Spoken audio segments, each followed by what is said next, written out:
کون ہے جو مستر دل کی سننے والا ہے؟ میرا اللہ کہتا ہے میں ہوں۔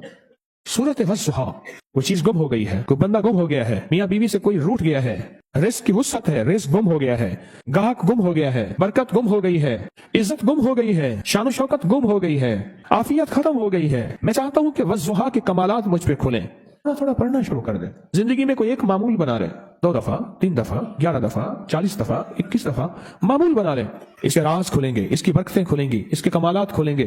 اور ایک عمل میں بتایا کرتا ہوں جس پہ 3 منٹ لگتے ہیں۔ سورۃ والضحیٰ میں کتنے کاف؟ 9 کاف ہیں۔ ہر کاف کے اوپر 9 بار یا کریم پڑھ۔ اپنے مقصد، اپنی مشکل، اپنی پریشانی، اپنی الجھن، اپنی ناکامی، اپنے مسائل، اپنی تکلیف، اپنی زندگی کا تصور کرتے ہوئے یا کریم یا کریم، اور تصور ہو تو کریم ہے شہنشاہ، تیرے لیے کون سی دیر ہے، میرے لیے یہ ماننا ممکن ہے، میرے لیے یہ مشکل ہے، اللہ میرے لیے پریشانی ہے، پر تو شہنشاہ لجپال ہے، تیرے لیے کون سی دیر ہے۔ سورۃ والضحیٰ کا عمل، سورۃ والضحیٰ، اس عمل میں بڑی طاقت اور تاثیر ہے، اس عمل میں بہت کمال اور عظمت ہے۔ یہ عمل ایک طاقت رکھتا ہے، ایک تاثیر رکھتا ہے۔ 16 سال سے تسبیح خانہ اس عمل کے فائدے، اس عمل کے کمالات، اس عمل کی برکات، اس عمل کی تاثیر 16 سال سے تسبیح خانہ بتا رہا ہے، اس کی تاثیر بتا رہا ہے۔ اور لوگ مالدار ہوئے ہیں، لوگوں کے اجڑے گھر آباد ہوئے ہیں، لوگوں کی اجڑی زندگیاں آباد ہوئے ہیں، ٹوٹتے رشتے، طلاق ہوتے گھر، جدا ہوتی زندگیاں، میں کہتا ہوں پھر سے زندہ ہوئی ہیں۔ سورۃ والضحیٰ عجب چیز ہے، قدرت کے خزانوں میں سے خزانہ ہے۔ جہاں بھی ملانا ہونا انسان کو اور دولت کو، رزق اور صحت کو، یا انسان سے انسان کو، میاں بیوی کو، گھر والوں کو، دلوں کو جوڑنا ہو، کسی چیز کو جوڑنا اور ملانا ہو، وہاں سورۃ والضحیٰ میرے حضور کی شان ہے۔ سورۃ والضحیٰ دراصل میرے کملی والے کی نعت ہے، محبت کا بیان ہے، حضور کی شان ہے۔ میرے حضور کی زلفوں کی قسم، آپ کے روشن چہرے کی قسم، والضحیٰ واللیل اذا سجا وَلَسَوْفَ يُعْطِيكَ رَبُّكَ فَتَرْضَىٰ۔ میرے حبیب، ہم آپ کو راضی کریں گے، اور اتنا راضی کریں گے، اتنا راضی کریں گے جتنا آپ راضی ہوں گے۔ قیامت کے دن سب کی سفارش ختم ہو جائے گی، میرے کملی والے کی سفارش، میرے حضور کی سفارش۔ اللہ پاک فرمائیں گے، اے میرے حبیب، اپنا سجدے سے سر اٹھائیں، آپ کیا مانگتے ہیں؟ ایک شخص امام زین العابدین رحم اللہ کی بارگاہ میں حاضر ہوا، عرض کرنے لگا، حضرت مجھے اللہ کی عظمت بتائیں، حضور کی شان بتائیں۔ بڑی عجیب بات فرمائی۔ میں سورۃ والضحیٰ پڑھ، سورۃ الضحیٰ پڑھ، والضحیٰ واللیل اذا سجا ما ودعک ربک وما قلی وللآخرۃ خیر لک من الاولی ولسوف یعطیک ربک فترضی۔ میں سورۃ الضحیٰ پڑھ، اس میں اللہ کی عظمت اور اللہ کی توحید بھی ہے، اور حضور کی شان اور حضور کی نعت بھی ہے۔ چلا گیا، کچھ عرصے کے بعد آیا، کہنے لگا کہ میں نے والضحیٰ پڑھی ہے، واقعی یہ 2 چیزیں ہیں، اب مجھے یہ بتائیں کہ میں والضحیٰ سے فائدہ کیسے پاؤں؟ علی بن حسین، ان کا نام علی تھا، ان کا نام حسین بن علی بن ابی طالب، تو وہ کہنے لگا، علی میں اس سے فائدہ کیسے پاؤں، خود اس سے فائدہ کیسے پاؤں، اس سے استفادہ کیسے کروں خود؟ تو آپ نے فرمایا، اس کا فائدہ تو صرف مضطر ہی پا سکتا ہے، مضطر، بے چین، بے قرار، دکھیارا، غم کا مارا، حالات کا ستایا ہوا، کامیوں نے اسے ڈس لیا، تنگیاں، درشتی، تلخی اس کی زندگی کا حصہ بن گئی، راستے گلیاں بند ہو گئیں، انہیں چھوڑ گئے، منزلیں دور ہو گئیں، جنگل ہے، اندھیری رات ہے، خوفناکی ہے۔ یہ جب اس کیفیت میں آئے گا اور اسے کوئی وارث نہیں ملے گا، کوئی زندگی اور کوئی راستہ نہیں ملے گا، پھر اس کے اندر ایک کیفیت پیدا ہوگی، اس کیفیت کا نام ہے اضطرار و اضطراب، تو کہتے ہیں بے چینی اور بے قلی اور بے قراری۔ میں اس کا نفع تو مضطر کو ملے گا۔ تو وہ کہنے لگا کہ مجھے یہ بتائیں میں مضطر کیسے ہوں؟ فرمایا 2 راستے ہیں، عجیب سن لیں بات، غور سے سنیے گا۔ فرمایا 2 راستے ہیں، یا اللہ سے حال مانگ، اللہ تجھے پریشان کرے، تجھے غریب کرے، فقیر کرے، تنگ دست کرے، در در کا منگتا کرے، در در کا بھکاری کرے، در در کا محتاج کرے، در در کی ٹھوکریں کھا، یا اللہ سے حال مانگ۔ وہ ڈر گیا، کہنے لگا نہیں مانتا۔ تو فرمایا پھر اپنے اندر کا اضطرار اپنے اندر پیدا کر، مضطر خود ہو، جیسے رونے کی کیفیت بنائیں۔ میں مثال دے رہا ہوں، لمبی دعائیں کریں، پھر لمبی دعائیں کریں، میں جا حال مانگ، تیرے اوپر حال آئے، یا مضطر ہو جا، مضطر، بے چین ہو کے پڑھ اس کو۔ میں نے تو تجربہ کیا ہے، جس نے بے چین ہو کے پڑھا ہے اس نے پایا ہے، جس نے بے چین ہو کے پڑھا ہے اسے ملی ہے منزل۔ ہمارے ایک بابا جی تھے، کہنے لگے میرے جمعے کا دن تھا، والد صاحب کہنے لگے بیٹا پیسے نہیں ہیں گھر، ہم آٹا بیچتے تھے، آٹے کی بوری آجتی تھی۔ میں نے کہا باجی دکان بند ہے، کہنے لگے بیٹا والضحیٰ پڑھتا ہوا جا، گاہک آ جائیں گے، والضحیٰ پڑھتا ہوا جا، گاہک آ جائیں گے۔ کہنے لگے میں نے والضحیٰ پڑھنی شروع کر دی، میں والضحیٰ پڑھتا گیا، پتہ نہیں کہاں سے گاہک آئے، کوئی اتنا کہے، کوئی اتنا کہے، کوئی اتنا کہے۔ میں 1.5 بوری بیچ کے آ گیا، آٹے کی 100 کلو کی بوری، 1.5 بوری بیچ کے آ گیا، ابے کے ہاتھ میں پیسے رکھے، ابا نے کہا بیٹا یہ تو ہم رش کے دنوں میں بھی اتنا نہیں بیچتے، انہیں کوئی سورۃ ضحیٰ زیادہ ہی پڑھ لی تھی۔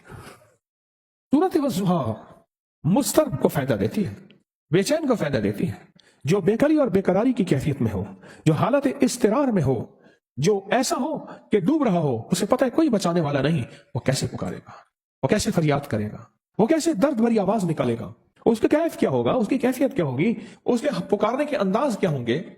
میرے حضور کی شان ہے والضحیٰ، میرے حضور کی محبت ہے والضحیٰ، میرے حضور کی تعریف ہے، میرے حضور کی تعریف ہے۔ آپ میں کہہ رہا ہوں امام جعفر صادق علوم کے کمالات کے شہنشاہ تھے۔ کسی نے پوچھا علم کے دروازے کہاں سے کھلتے ہیں؟ فرمایا 3 چیزوں سے کھلتے ہیں۔ علم کے دروازے کہاں سے کھلتے ہیں یا کیسے کھلتے ہیں؟ فرمایا 3 چیزوں سے کھلتے ہیں، 3 چیزوں سے۔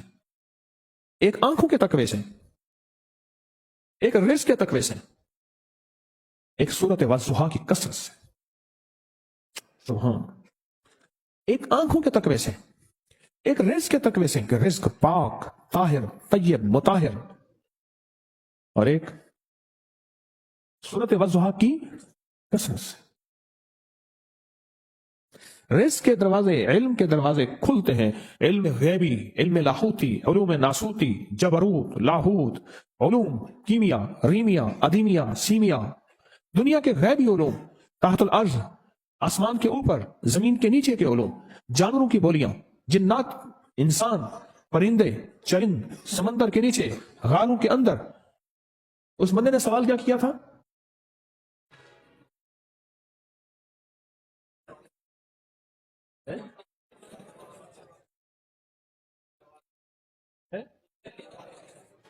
کیا سوال کیا تھا؟ آپ بھول گئے؟ اس بندے نے کس سے سوال کیا تھا؟ امام جعفر سے۔ سوال کیا کیا تھا؟ علم کے دروازے کیسے کھلتے ہیں یہ سوال کیا تھا۔ آپ کو یقین ہے؟ تو فرمایا 3 چیزوں سے کھلتے ہیں۔ ایک کسے؟ ایک نظروں کے تقوی سے، ایک رزق کے تقوی سے، اور ایک والضحیٰ کی کثرت سے۔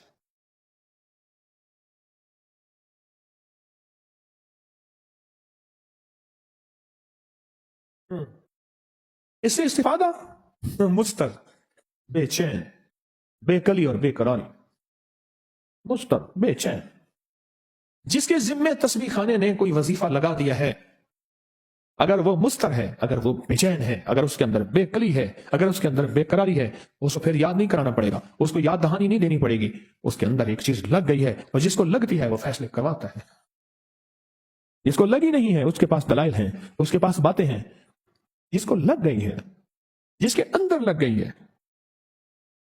وہ پھر کہے گا بس آپ کا ایک حکم کافی، ایک لائن دینا کافی، ایک زندگی کا راستہ کافی ہے، بس اس کو لگ گئی ہے، پھر وہ سچی راہیں پہ چل پڑے گا اور فیصلہ کر کے دکھائے گا کہ فیصلے ایسے ہوتے ہیں۔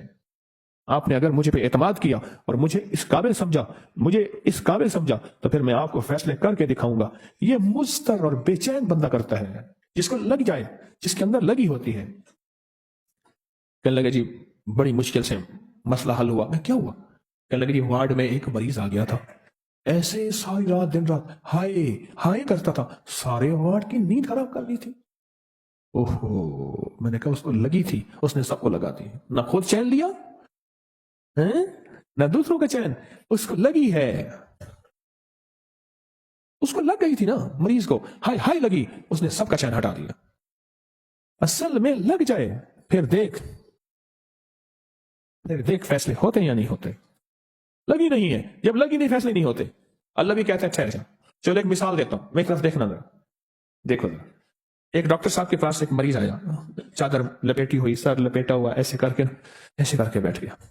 تھوڑی دیر کے بعد کہتا آئے، اچھا ایک اور آیا، اس نے چادر سر لپیٹا ہوا، کہتا ایک یہ ہے۔ ایک تیسرا آیا، ہائے ہاں، اس کو 2 بندے پکڑ کے لے آئے، اور ٹوکن چل رہا ہے، اس نے خود کہا اس کے ساتھ بٹھا دو، میں ابھی چیک کرا دیتا ہوں، اس کی طبیعت ذرا حالت بڑا نازک ہے، اور تم تو لائن میں لگے بیٹھے ہو۔ اللہ کہتے ہیں پھر ٹھہر جاؤ ذرا، میں مصروف ہوں۔ اللہ مصروفیت سے پاک ہے، میں مثال دے رہا ہوں، اللہ مصروفیت سے پاک ہے. میں اس کو ذرا بٹھاؤ اور جو ہائے ہائے وہ تو ٹھہر سکتا ہے. ہم نے ایمرجنسی لگائی نہیں، ہم دعائیں پڑھتے ہیں، ہم دعائیں پڑھتے ہیں. جب لگ جائے گی، جب اندر ٹھک جائے گی، جب اندر دل کی کیفیتیں مستر ہوں گی، اندر رگ رگ تڑپے گی، پھر عرشوں سے فیصلے کرا کے دکھائے گا. تم